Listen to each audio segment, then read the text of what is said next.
in the front room, and I suppose she can't have been there very long before there was a whoosh, and our ceilings came down, the windows came out.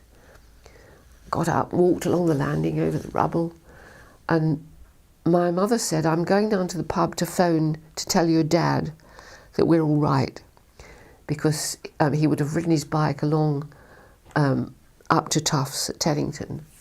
And she rang and they said, "He's not here yet." And she said, "Well, that's funny." Anyway, she came back in here and suddenly she flew out because she knew, you know how you know things. And I rushed after her. And at where I showed you at the foot of Water Lane, that was all bombed. And I can remember the smell of dust. Everything was grey and dust. And my mother was down there, my father was lying there with his head on one side, looking perfectly all right except for his neck. And an ARP was just going up to my mother and saying, there, dear, there's nothing you can do. And he was killed. And he was 36, like his dad was killed at 36 in the First World War.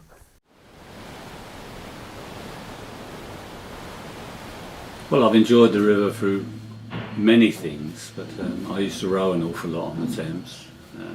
Spent probably from about 13 learning to row on the Thames, and then representing the country in the Mexico Olympics and Munich, 2 Olympic Games, where I made the final. Didn't win anything, but I made the final. I was champion of Great Britain for 14 years. Just spent every day of the week. When I was lightering was at that time I was working as a lighterman. And basically you work tide times. You had to work with the tide coming in and work with the tide. So there was an awful lot of free time where you was waiting for the tide. So I used to go down the rowing club and spend a lot of time rowing. I used to probably spend something like about 8 hours a day rowing and about 2 hours a day working, which was very good for the rowing. Not very good for my pocket. But pre-war, there was still a lot of skiffs and punts. There was quite a lot of people using passenger boats. I mean, even pre-war, up until 1939, there was so many people wanting to go from Richmond to Hampton Court that in actual fact they had you put a boat alongside the pier at Richmond for a quarter of an hour, and even though it would probably take about 150 people, it would fill up in about a quarter of an hour, certainly half an hour, and that would go and another boat would come in and you'd fill that one. Well, I mean, now you've only got Turks is the only one running, and I mean it's very unusual to see one of his boats full. Of course, you were very dependent on the weather because people won't go, but I mean the number of people using the river, and then of course there was all the skiffs and punts which aren't there now. Conversely, of course, in about 1965, when the boat shows came in and there was a great move on the river, and there was lots and lots of small cruisers, and it became very much the right thing to do to have a small cruiser or even a sailing dinghy and use the river. And that, unfortunately, again is moved on, and there aren't the number of small cruisers and there aren't the number of sailing dinghies. Doggett's Coat and Baz. Doggett's Coat and Baz. Doggett was a famous comedian, Thomas Doggett. He was a manager of the Drury Lane Theatre.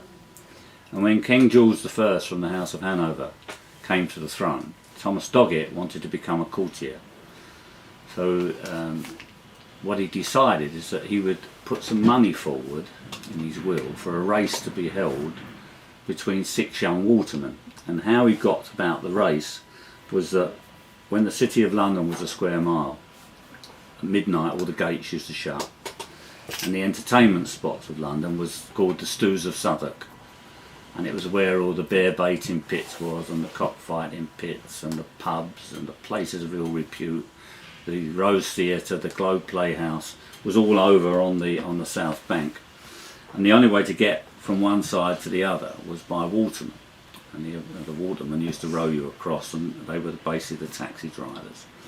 And the story goes, on a foggy night when Thomas Doggett was trying to get back from the Stews of Southwark back into the City of London, the only person would take him was a young apprentice, and during the course of the trip the apprentice lost his coat And on the coats they used to have a licensing badge to say that you was a licensed waterman.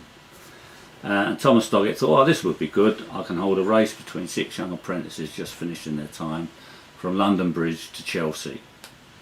And the winner would win a red livery suit, very similar to that. And whenever the Queen or people like that were in the City of London, that the Doggett's Coat and Badge winners escort them. And the race, as I say, dates back to 1715. It's raced every year since then. I won it, my 2 sons have won it, my brother won it, so there's 4 of us, and my nephew races next year, so with a bit of luck there'll be 5 of us was winners from one family, which is quite unique really.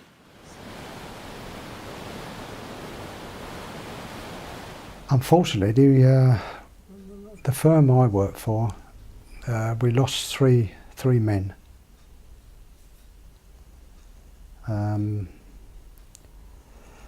But there was no accidents. But those 3 men was it's just one of those things. They could, you know, walk along the gunwale or the barge, and just trip and over the side. And 9 times out of 10, once you go over the side, it's very seldom, you know, the clothes you got on, you float for a little while, and then all of a sudden the water soaks into your clothes and down you go. But there was never ever any accidents, because everybody knew what everybody was doing. There was no VHFs in those days, like ship to shore, like there is now. There was no telephone or VHF on the tugs. Everybody knew what they was doing. The Thames sailing barges, when they was underway with the sails, they used to what they called tacking with the wind, going from one side of the river to the other with the wind, tacking. But everybody knew what everybody was doing. There was never any accidents. The first accident was over for 100 years was the Marchioness. And that wasn't the Marchioness disaster, it was the Bow Bells disaster, unfortunately. And that was the first accident for 100 years. Earlier you mentioned the RNLI. Why is it important to remove her? It was set up after the Marchioness inquiry, when a whole bunch of young people were drowned on the river when a boat sank. No one thought it would have the impact it has had. It's been tremendously busy, the whole of the river. There are 4 stations cover it, and it's been exceptionally busy. The tower does 800 jobs a year. Chiswick do about 500. We do about 100 here at Teddington. So that was something that was desperately needed, and no one quite realised. I'm at work until my pager goes off, and then I put a different hat on. I'm on the lifeboat station. But you know, when we first set up, we evacuated 53 people off Thamesditton Island that was in danger of flooding. That's one that does stay in my mind. We've had numerous people out, children out, adults, and numerous bodies, unfortunately. People seem to pick the Thames to do unsavoury things to themselves. When we had the children on the mooring, they were playing one sunny day, and the mother was on the boat ironing, obviously keeping an eye on them. And then there was a dreadful scream, and I wondered what on earth was happening, so I went to see, and she said that she'd drowned. She was in the water. The little one, the third child, was in the water, and of course it was about February, March time. It was a flood tide. She was swept away in no time at all. Little body like that. Fortunately, the other 2 children had run to their mother, and they kept on saying, "She went to feed the duckies. She went to feed the duckies." And I yelled to the boatyard. We'd had this accident. And they stopped work and they got the ambulance. I never forget that silence. And I was crouching on the hard beside their boat and cradling her. She was sobbing and children were sobbing.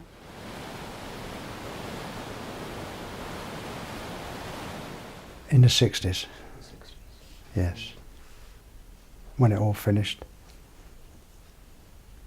And it didn't take years to finish. It was weeks and months. It was finished. Everything. Walls closed, docks closed, and what started it, the juggernauts and the containers. Everything now is all containerised. In my days, everything was handled out of the ships, but so everything now is containerised. Well, there's not many walls now on the river. It's all stayed the same as the bridges. Well, they've all been done up now and lights on, and the shape of the river, that's all. Everything else now is, either side of the river now is all luxury riverside apartments, and that's all there is now. There's not much tugs on the river now. Corries, tugs, they do all the rubbish in containers away from Feathers Wharf at Wandsworth, down to a place called Mucking in the Thames estuary for landfill, and sand and ballast. That's all there is carried on the river now, and the rest is pleasure boats and private boats. It's become more built up. There are a lot more apartment blocks and so on alongside the river, and they tend to be being built closer and closer to the water's edge, whereas some of the older houses are set right back and they've got lawns leading right down to the water. And when those houses are demolished and the apartments are built, they have a much bigger footprint than the original houses did, so it feels a bit more cramped in a way. And people are taking much more interest in the river than they used to. And when I first came onto the river, it was a place that people they didn't really know about, they weren't really concerned about, and yet now there's much more interest and much more concern. There just wasn't any work anymore. There were some pleasure boating, but nowhere near enough to suit all lightermen, watermen, and lightermen. See, all pleasure boats come under the heading of watermen. Lightridge, all the other cargo was under Lightridge. So watermen and lightermen did both. But when it just came down to watermen, pleasure boats, the majority of work went finished. So most men were out of work. Any work done on the River Thames now for lightermen is done for building, taking sand, cement to different points on the river if they're building, or to recycling centre down in Rainham from boroughs in up country, but that's all. Vast loads of rubbish, basically. And one of the things I explain to the children who come and the adults who come on board, in my lifetime, the Thames has gone from somewhere that was technically dead as an ecosystem to one that now can support over 125 different fish and invertebrate species. So, and therefore in the 35 years I've been messing about on boats or in boats on the river, I've seen a huge change, and principally the change that you can see up here on the surface is the increase in the numbers of fish-eating birds. So there are many, many more great crested grebe than there used to be, many more cormorant and many more heron. And occasionally we now see kingfishers, which is wonderful to see kingfishers. I can't open it! Oh, right. Okay, today is Monday the 16th of June. I'm interviewing Faust Mentor. So Faust, tell us about your most interesting experience. My most interesting experience, there's a very small variety. I think. And this is Freya driving the boat. Three sections, the upper, the middle and the lower. And the upper runs from Putney to maintain a height of water 1.72 metres above the Union Charter. I asked Bert about this because he's probably been here since they Weirs, and they drop in and keep the water from here to Tennington. You guys are filming, by the way. Are you really, Freya? Yes, really. It's a duck! Be able to hit the duck, don't hit the duck. Where is the duck? I'm going to zoom in. Where's the duck?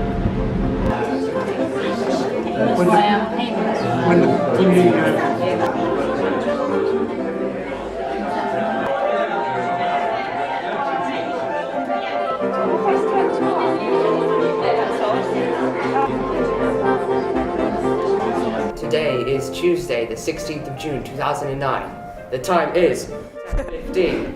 The weather is sunny but cloudy. I'm interviewing Sam now. Where were you born? North London, Tottenham. Brilliant! Boat shop. What sort of people come into your shop? I get all different people.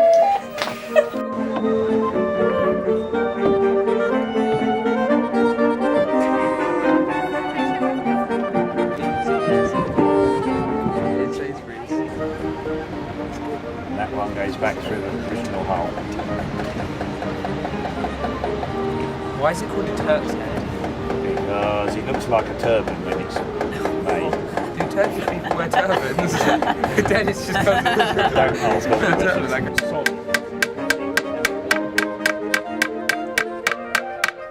Where's it going to go like this way? Like, do this around. Okay, wait. No, the other way around. Yeah, that way. Are you ready? Try again. Right, yeah. Let's try this one. Right, school, gifted and talented. Right, any other questions? Then you just cut it like that.